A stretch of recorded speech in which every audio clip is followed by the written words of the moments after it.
Wolf, and I'm introduced. Okay. Well, they don't need to hear good afternoon. They're probably having a good afternoon anyway. They're on Zoom. So yeah, it's my pleasure to introduce Dr. Laura Prugh, Professor of Quantitative Wildlife Sciences in the School of Environmental and Forest Sciences at the University of Washington. You might have heard her introduction yesterday, but just a quick overview. Dr. Prugh is a wildlife ecologist whose research focuses on the dynamics of wildlife populations and communities, particularly the interaction among species, such as predator-prey relationships, facilitation, and indirect ecological effects. And her work is really cool because it combines field studies, quantitative modeling, and even some large-scale syntheses to understand how wildlife communities respond to environmental change and human impacts. Dr. Prue received her PhD in wildlife ecology from the University of British Columbia, and her career has included postdocs and faculty positions at institutions including the University of Alaska at Fairbanks before joining the University of Washington in 2015. There you go. Um, I'm really excited Laura is here because she's a colleague and we're working on some stuff together. But when I was a PhD student and learning about wildlife ecology and reading up on papers and everything, Laura's work was super, super inspirational. And I think part of the reason I found that was really cool was because Laura always is able to really take and apply sort of real wildlife examples and put it and merge it with like ecological theory. And I think that's really exciting. Some of her work talks about apparent competition, metapopulation theory, indirect interactions, and stuff like that. And so I think that that's a really exciting thing, the merging of those two sorts of fields, and makes her a great speaker for the Ecology Center. So yeah, anyway, I'm very excited about that. And please join me in welcoming Dr. Laura Prugh. All right, thanks, TJ. Yeah, right. I'm a big actor. Right. Great. Well, it's great to be here. Thank you all for coming.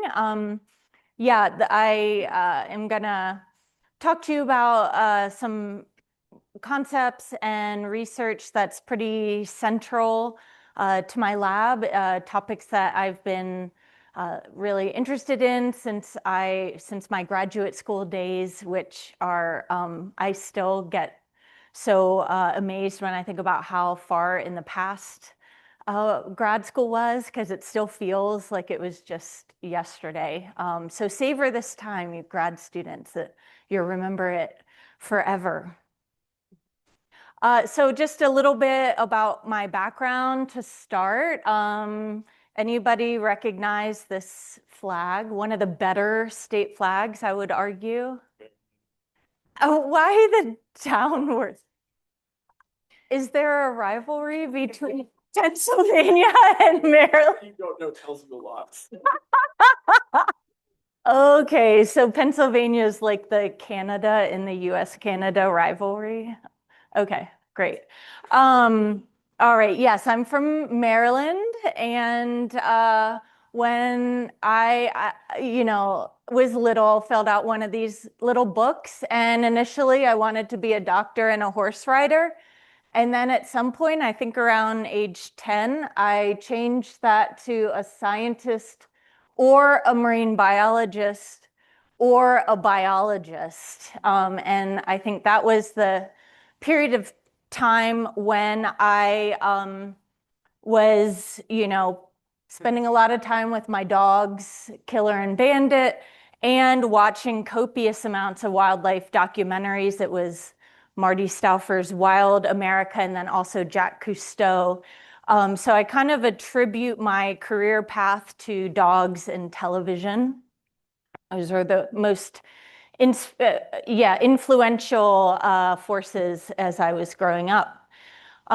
So fast forward to University of Washington.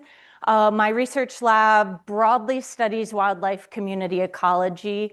We have done studies in a variety of different systems. It often involves intensive field work, both in winter and summer, mathematical modeling, use of remote sensing, and just threw up, in case you didn't catch my talk yesterday, a big theme in my lab that I'm not going to really be talking about today is interactions between snow and wildlife.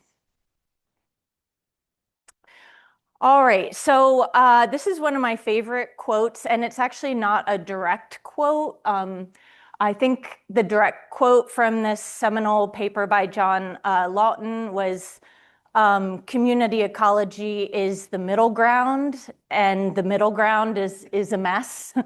And I do think community ecology, it's a little bit like the middle school of ecology. It's at that awkward intermediary stage. And John's argument was that, we can make pretty strong conclusions, have a really good understanding what's going on at a population level when we're just really keyed on into the dynamics of a single population. And then also, if we scale out to macroecology, we see pretty good, relationships with like scaling with energy and diversity and latitudinal gradients and things like that. But when we're at the level of community ecology of multiple species interacting with each other, there's all these contingencies and complications. And he was arguing that it's just a mess. We're never going to get anywhere. And we should abandon community ecology and either study things at population level or higher level.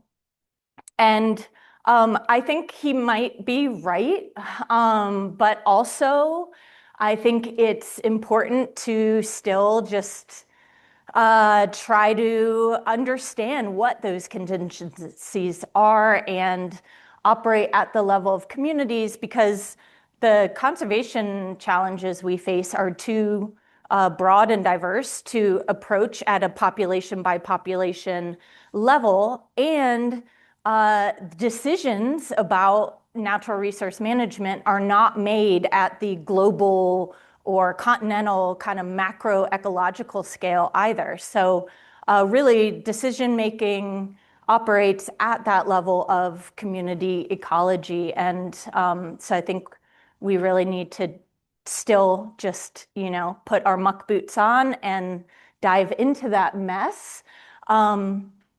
And yeah, this is one of my favorite food web diagrams. At the bottom, it says a simplified food web for the Northwest Atlantic. So it really does illustrate how complicated community ecology can get. But I think that's also part of the challenge and part of the fun. So I'm going to take us into the mess of carnivore community ecology today. And one of the reasons why I really am fascinated by mesopredators is that they are so centrally located. They often have really generalist diets, so they can influence a variety of different prey species, often an omnivorous diet, so they might also directly affect plant communities. And they can have strong relationships with larger carnivores as well. So when you kind of diagram out sort of food web diagrams, species like coyotes are often those hub species that have a lot of interactions with others. And there's been a lot of research on intra-guild interactions indicating that larger carnivores can kill smaller ones and be a pretty important source of mortality.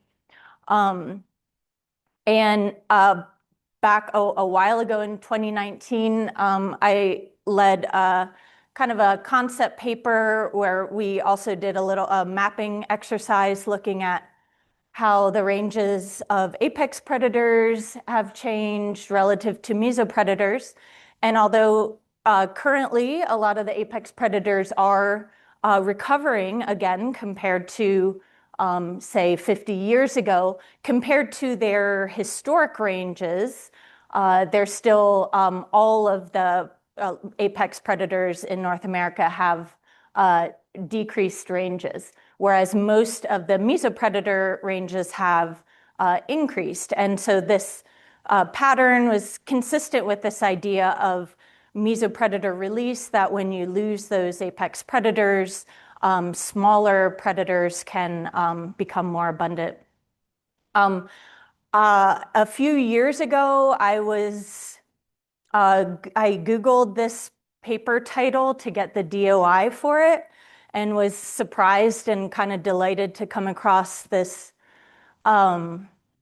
video that someone had made about the paper, and it's a lot more fun than reading the paper itself. So I'm going to play for you the mesopredator part of it. Skunk, raccoon, mahi, mahi, mongoose, cat shark, dogfish, jackal, large squid. Food chain, food chain, food chain, food chain, food chain, food chain, woof. Apex out, we the new thing. Oof. And we don't need a huge range. Oof. As you get killed by the humans, mesopredators gonna move in. Oof. Say goodbye to our old foes. Oof. Yeah, what a relief. Phew. No competition or hunting. Cool. Mesopredators are released. Ooh. When farmers hunt down lions, just to protect livestock. Nobody left to eat baboons. Who start eating all the crops. True. Sharks getting killed for the fins. Too. Boom time for the raisin skates. Ooh.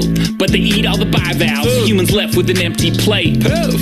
Fence out all the dingoes. Foxes rise on a blink. Ooh. And as the fox keeps hunting, ooh, little mammals go extinct. But we're not just thriving. Go. Due to the apex crash. Boom. Living near humans is rich. Ooh. We're sitting here eating up trash. Rats.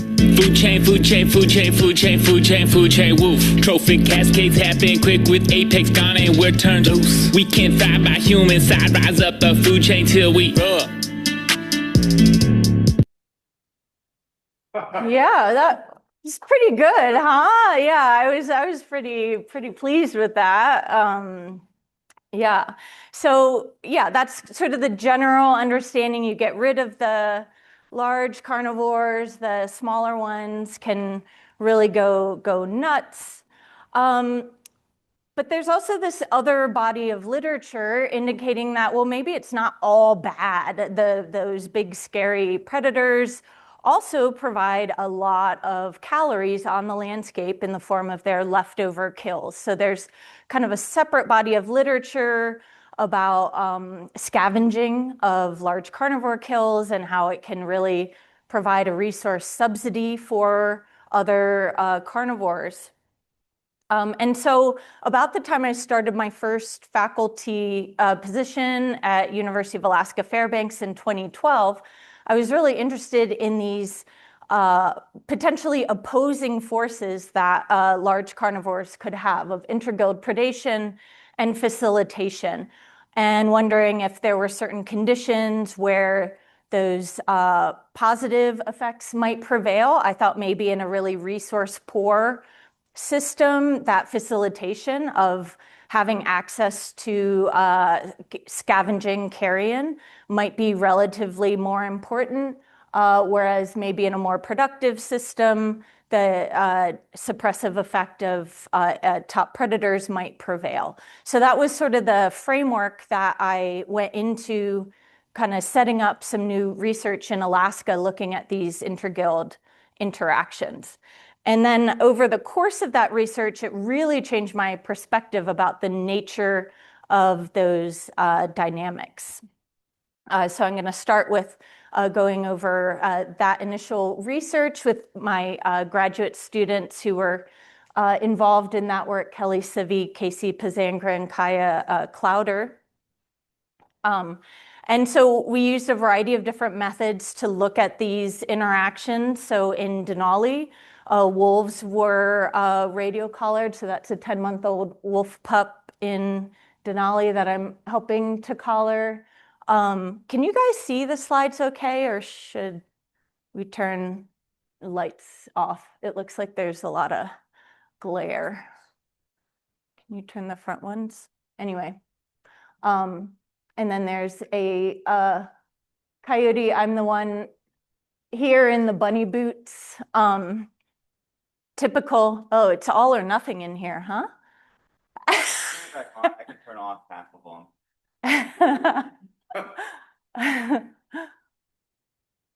Yeah, so collaring both coyotes there. That's, oh, wrong half.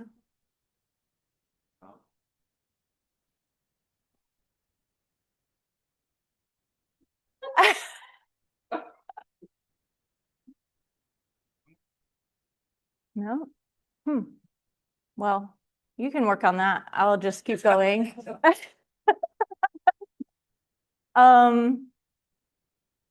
And if you can't figure it out, we can just leave them on, I guess. So we also were deploying cameras at wolf kills to monitor scavenging. And we were doing snow track surveys in areas where wolves were protected in Denali National Park and an adjacent area where the state was removing wolves, basically gunning them down from aircraft, and had reduced their numbers by about 50% for the last decade. And we were doing these surveys either by ski, snow machine, or when we were lucky by dog team, which was really fun. How many people here are familiar with the Into the Wild, like Alex McCandless? Yeah, the bus was along one of our transit routes. So I've been in that bus. It is kind of creepy. They ended up having to take the bus out and put it at the Museum of the North because too many people kept trying to like go there and then dying. It's like, you know, he died, like it's a big river you have to cross. In the winter, it's fine, it's frozen over, but not in the summer.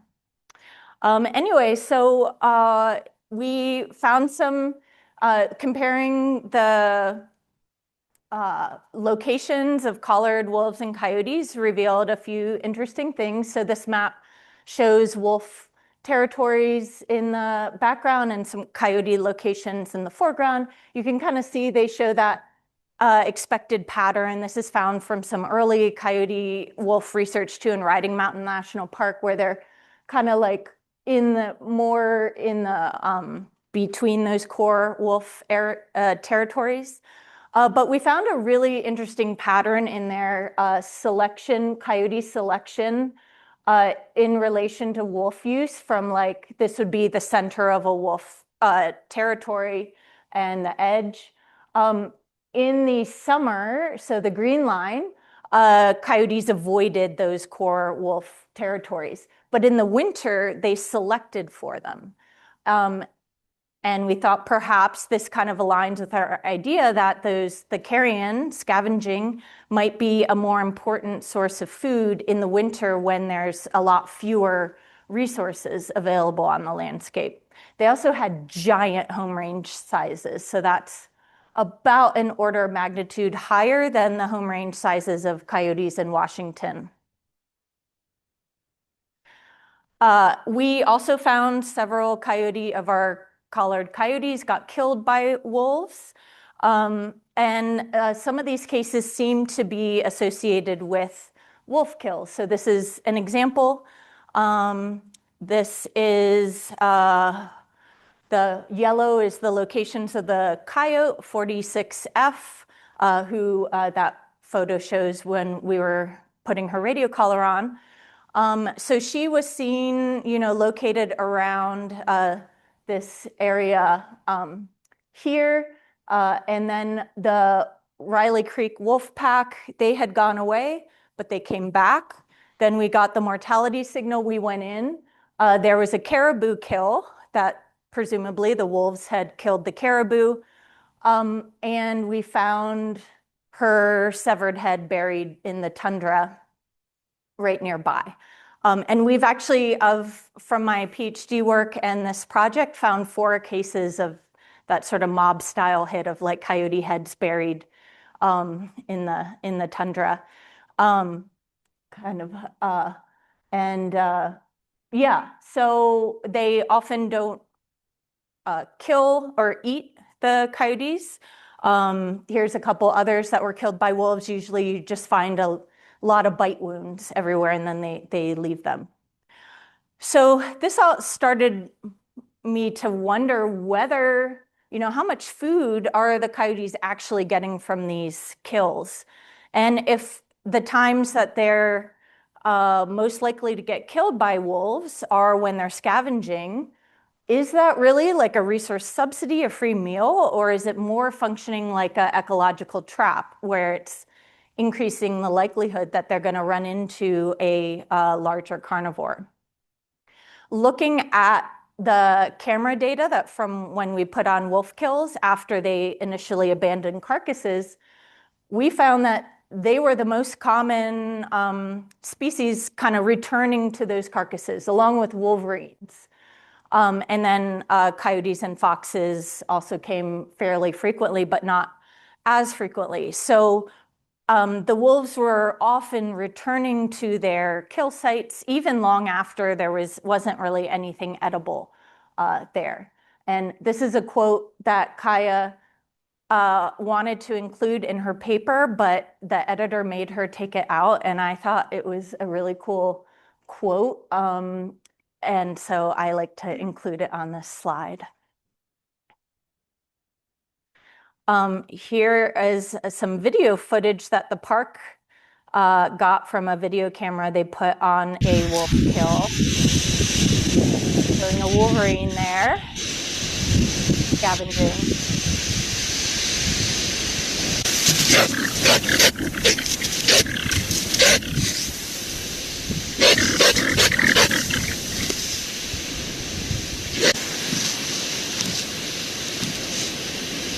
And the wolf was able to drive the wolverine off, but you also don't see a dead wolverine right there. Wolverines are pretty badass, so they would just scavenge without a care in the world, apparently, avid scavengers. But yeah, the wolves would come back. Sometimes they'd eat or just hang out, roll around in the gut piles. So with those track surveys that we were doing, we were able to kind of map out for each of our survey cells sort of the relative occupancy. And there were some interesting patterns that differed at a local scale versus a landscape scale. So looking at a landscape scale, you can kind of look at like how dark are the colors generally in Denali versus Susitna, where the wolves were controlled. You could see the wolf control program was pretty effective, right? It's not nearly as many wolves in Susitna as Denali. Coyotes, you see, that's a lot more brown, like looks like a lot more coyote activity in Susitna. Foxes, the pattern's a little less clear visually. But you can also look within each landscape. So say, in a cell with a lot of wolves, do you get a few coyotes? Is that pattern consistent within a study area versus between them? And when we looked at that with a structural equation model that also accounted for snow conditions, habitat, things like that, we found that at that landscape scale, comparing patterns just broadly across those different study areas, that interaction was almost always negative, and it seemed to be more so for the species that were more avidly scavenging, whereas at the local scale, you got more positive associations. And so that kind of led to this fatal attraction hypothesis that potentially these species are drawn to wolf kill sites to scavenge, and that increases their odds of getting killed. But that was just a hypothesis, and so my student Kelly and I decided, well, maybe if we compile information from the literature, we can get a better sense of if it seems like there's these links between scavenging and interguild predation. This was like a 5-year-long side project that I call a mega analysis, because there were like 5 different meta-analyses included in this. So I'm going to kind of go through some of the highlights of that. So we ended up compiling information from 256 studies around the world in areas where there are large carnivores, existing large carnivores. So we did not include areas where large carnivores didn't occur. So we wanted to look at those interactions between large and small carnivores. So first, what we were interested in is how important a cause of mortality is intraguild predation. So we compiled studies of mesopredators that occurred in areas with large carnivores and just calculated what's the percent mortality caused by larger carnivores. So across a bunch of different subordinate carnivore species, there was a wide variation. You can see that wolverine, it was very low. They rarely got killed, whereas some of the smaller species, especially the mustelids, smaller mustelids, had a pretty high rate of intraguild predation. So on average, across these species, intraguild killing accounted for about 30% of the total mortality. So a pretty decent proportion of their mortality. It's a little uncertain how that would, if that's enough to affect their demography on a sort of annual, like of the radio-collared animals, what percent of the population was killed by large carnivores? It was about 10% or so. So that could, for a mesopredator that can reproduce a lot, it's a little unclear if that's enough to make a big demographic impact. One thing that was interesting, an interesting pattern, was that as the number of large carnivore species in a system increased, there was a super additive increase in the mortality rate on smaller carnivores. So when you jump from 2 to 3 large carnivores in a system, it was more than the additive effect that you would expect. So play a little bit of Martha and the Vandellas here. So kind of think the reason behind that is basically no enemy free space, right? So if you have a wolf that likes open areas, maybe less rugged terrain, smaller carnivores can avoid them. But then if you add in a cougar that likes more rugged terrain, more forested landscapes, that area is maybe out, and then you add a third, say a grizzly bear or something like that, you're just layering on these layers of risk. It's harder to avoid getting killed. There is also an interesting pattern of identity. So I'll walk you through this figure. So basically, if the large carnivore was a felid, so that's the gray line. So let's look at these gray lines. It doesn't really matter if you're a mesopredator, if you're a cat, another cat, say a smaller felid, or a smaller canid or mustelid or some other family. Cats were pretty much equal opportunity killers. But for the large canids, so the black lines, there was about a 5 times higher risk of intraguild predation if the mesopredator was a smaller canid as opposed to a smaller carnivore of a different family. So basically for the dogs, it's a dog-eat-dog world, right? So they were the large canids are much more likely to kill a smaller canid than a smaller carnivore of a different family. All right, so some interesting patterns of mortality there. Next, we were interested in the patterns of scavenging. And the first thing we wanted to know is sort of like how much food is being left behind at large carnivore kill sites. So we compiled studies of carnivore kill rates and studies that looked at sort of how much was remaining when large carnivores typically abandon their kills, and kind of estimated a provisioning rate by large carnivores. And that was approximately 1,300 kilograms per individual large carnivore per year that they were leaving on the landscape for scavengers. Which sounds like a lot, I guess, but like it's a little hard to interpret, like how much is that relative to other food? We also compiled like studies of standing crop of rodent biomass. And for what it's worth, this value is about the same as the standing crop of rodent biomass. But it's harder, they have to find and catch and kill, expend a lot more energy to catch live prey compared to the carrion.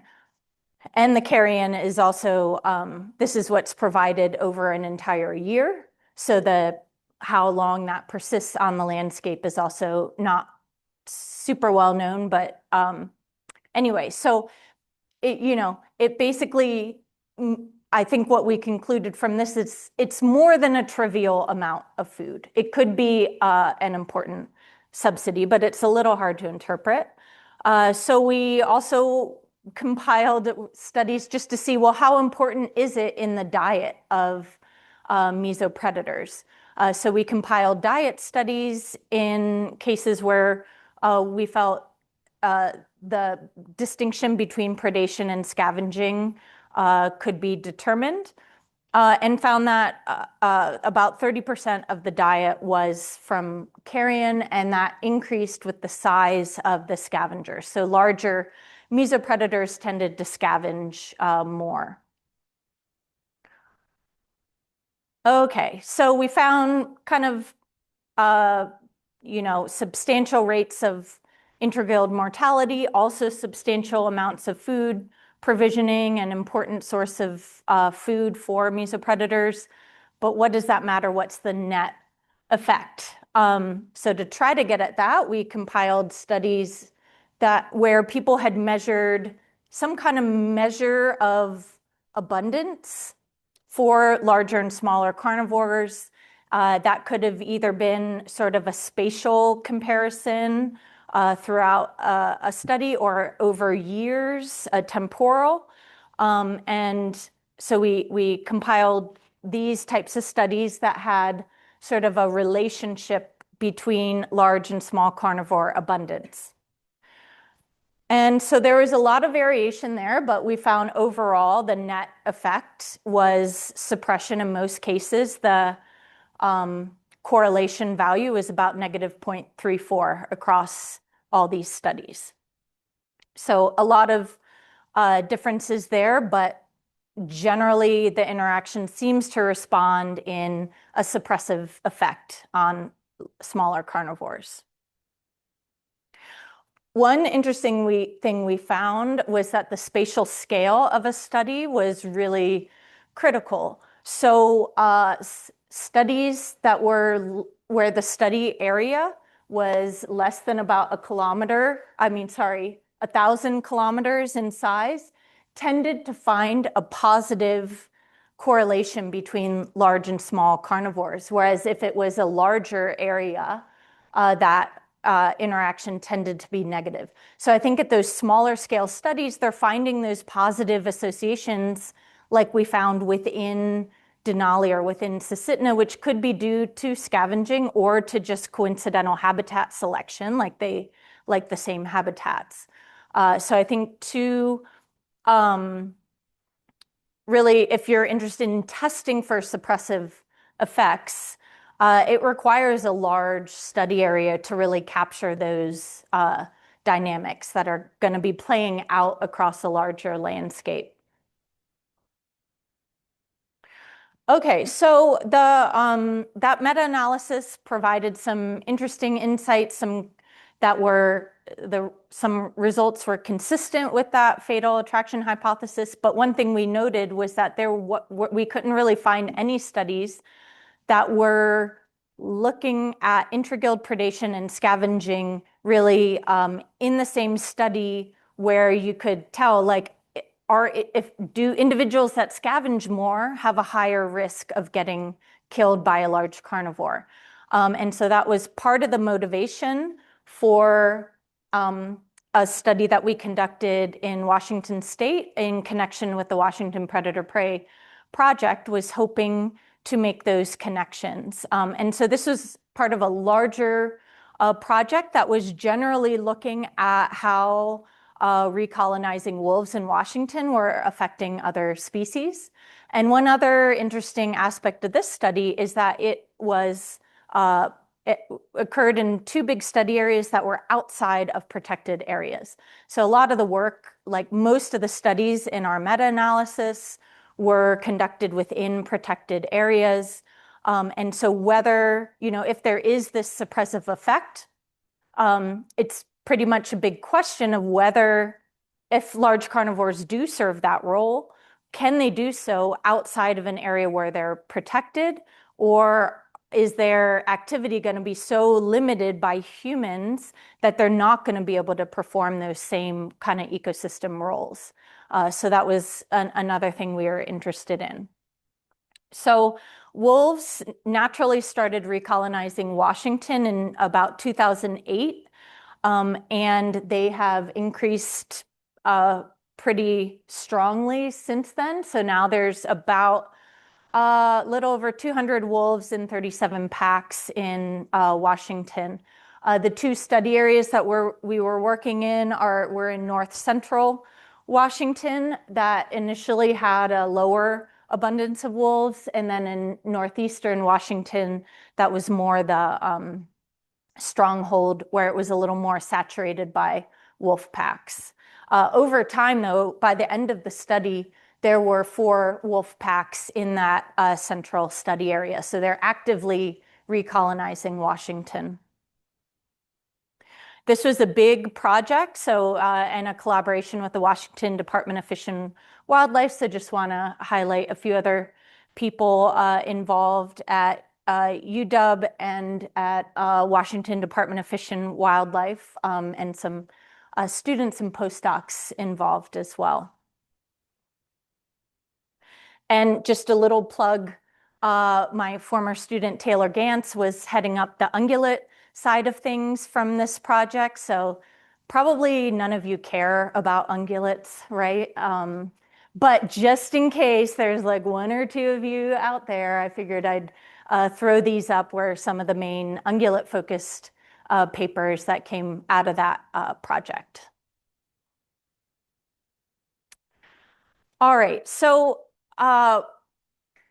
yeah, we were interested in seeing if we could test the fatal attraction hypothesis here, and also to see if large carnivores could suppress mesopredators outside of parks and protected areas.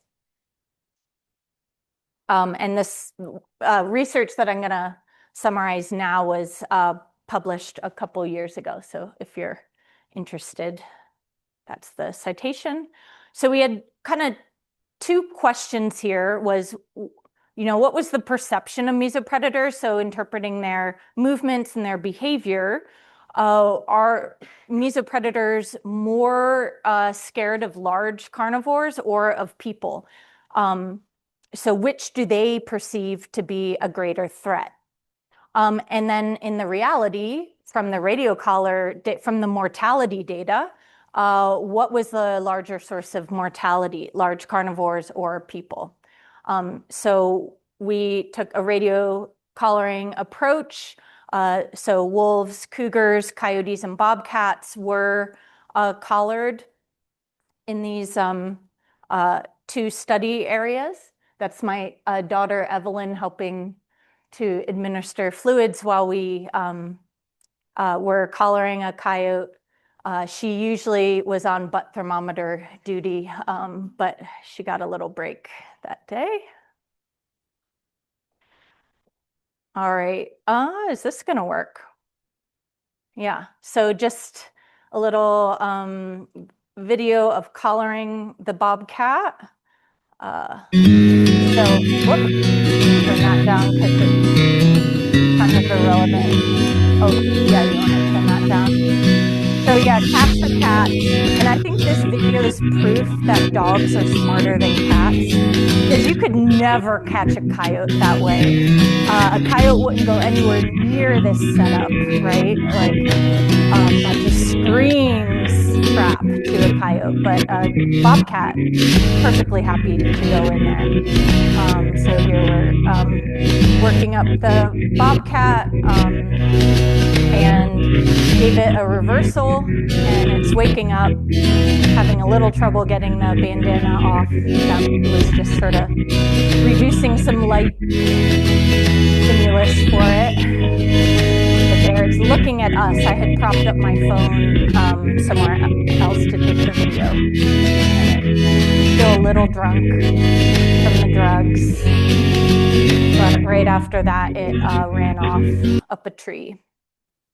Oh, here we go.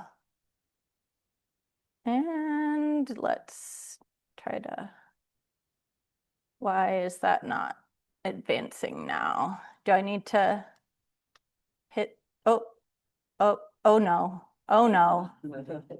Shoot, sorry guys. Oh no. Okay, I'm back. Okay, let's not watch a Fox News clip right now. Okay, there we go. All right.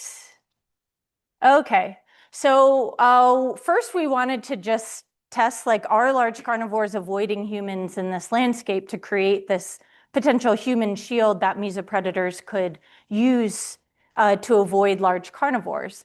And so indeed, wolf and cougar locations showed that they avoided areas with a high human footprint value. And so then we wanted to know how coyotes and bobcats navigated those risks. All right. Let's see. Oh, okay. So first, I'll just show you the results for coyotes. The bobcats were quite similar. We could see that coyotes avoided areas of high when in relation to the home ranges of the large carnivores, especially wolves. They avoided those core use areas.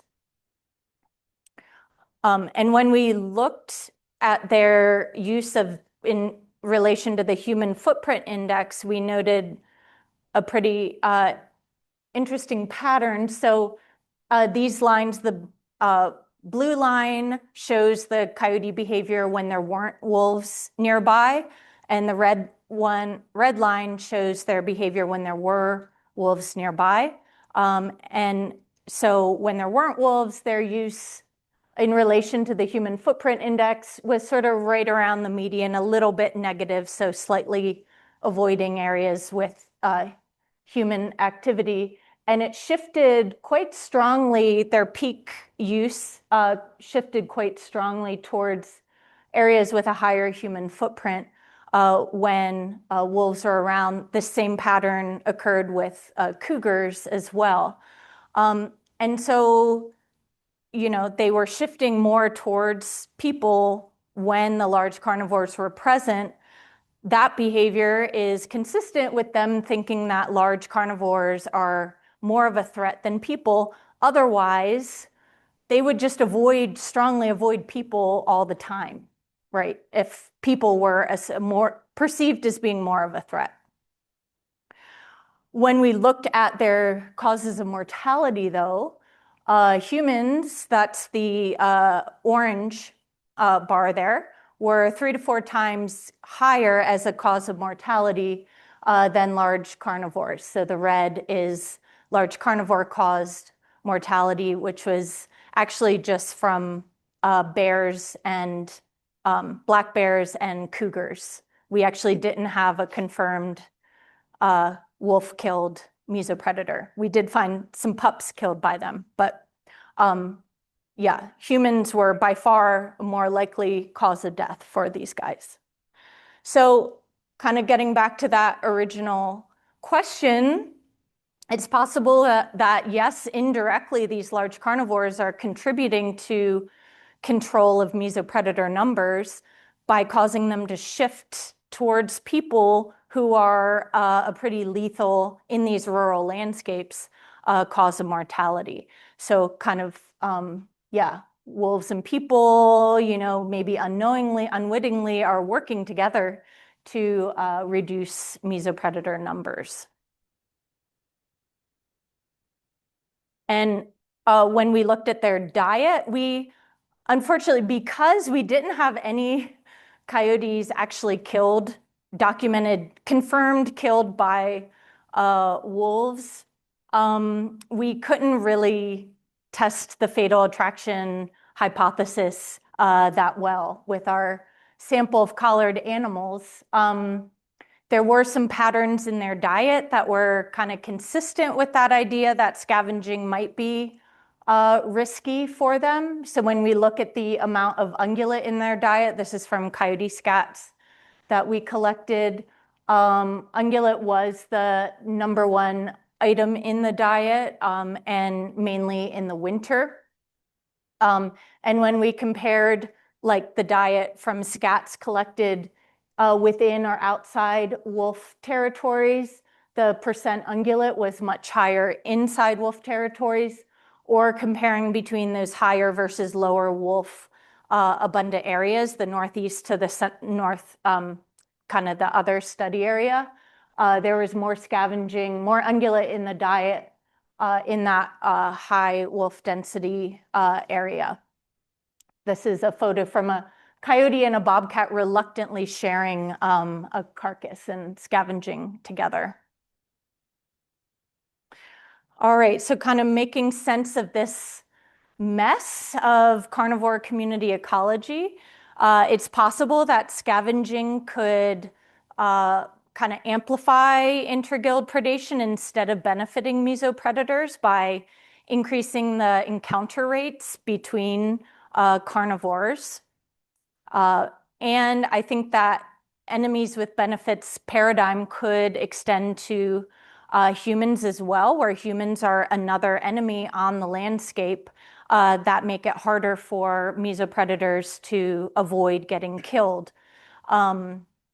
And there also could be one thing we weren't able to really look at is the resource, their attraction to resources in those settlements in those areas. So that could be another draw for them to come into contact with people. That also makes them more. We had, I think, one bobcat was killed after killing like 19 of someone's chickens. So that was another factor as well.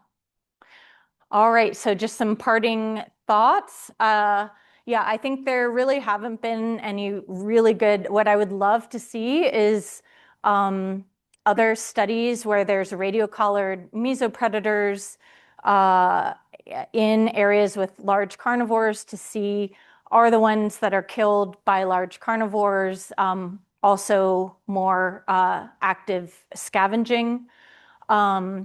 And what are the fitness consequences of scavenging? How much actual nutritional benefit? What's the fitness benefit of that relative, and what's the actual risk? Can we actually quantify what that risk is of intraguild predation? And then kind of getting back to the initial, I'm still really interested in this initial question of how productivity might affect these dynamics, up in really unproductive systems like we have up in Alaska. You might get a very different dynamic than if you're looking at these interactions down in the tropics or something like that. All right, that is it. And I will say this guy is really cute and you might think is irrelevant to a talk on carnivores, except that a coyote killed that cute little guy about a month after this photo was taken. Sorry to end on a little downer like that. All right, thanks a lot.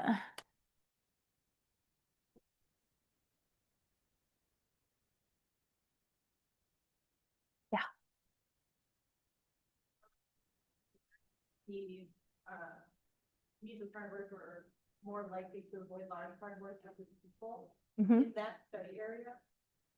I'm assuming it was very rural and there wasn't any like gazing opportunities by people who killed them.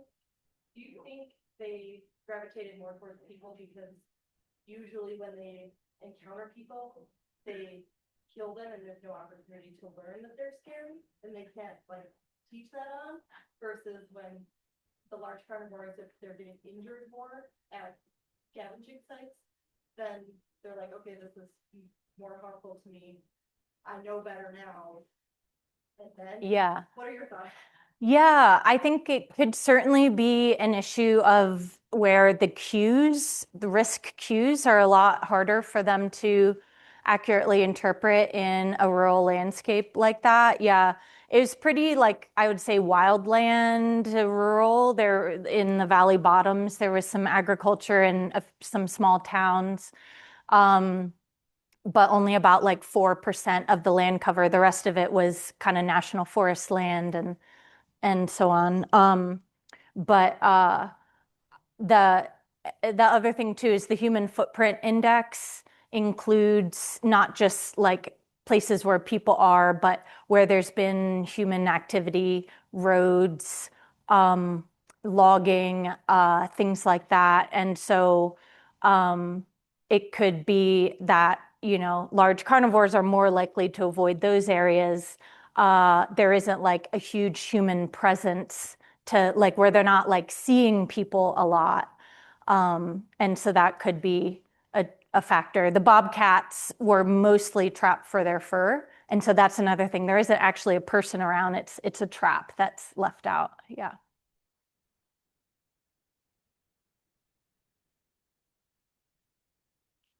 Any other questions? Yeah.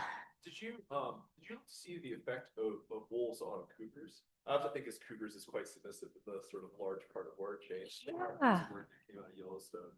And yeah, I'm wondering if you looked at that effect and maybe how that. Yeah, we weren't. That was sort of the wolf cougar interactions was Aaron Worsing's had a grad student looking at that. But there, one thing I know because both of us were putting cameras at kill sites to monitor scavenging, and looking at that footage and there was, we thought maybe wolves would be bumping cougars off of their kills and things like that. And that really didn't happen all that much. I don't think we had any, I could be wrong, but I don't think we had any collared cougars killed by wolves. There were definitely collared cougars killed by other cougars. Um, yeah, so. And I mean, the wolves are still at like a relatively low density compared to Yellowstone, I think. Yeah. Yeah. Questions? Yeah. Yeah. And then you diet. Uh-huh. Diet of like look at how game rate can be. We're looking at like Right. When we were when we were compiling the radio collared ones and the cause of mortality, I had a column in the database for whether the large carnivore had eaten any of the smaller carnivore or not. It ended up being reported too infrequently to be able to actually look at that.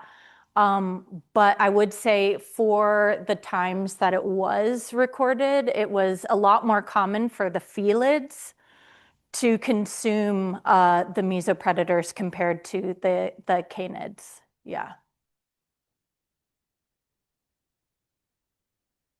Yeah. Well, any other questions? Thanks, Laura. All right. Thank you.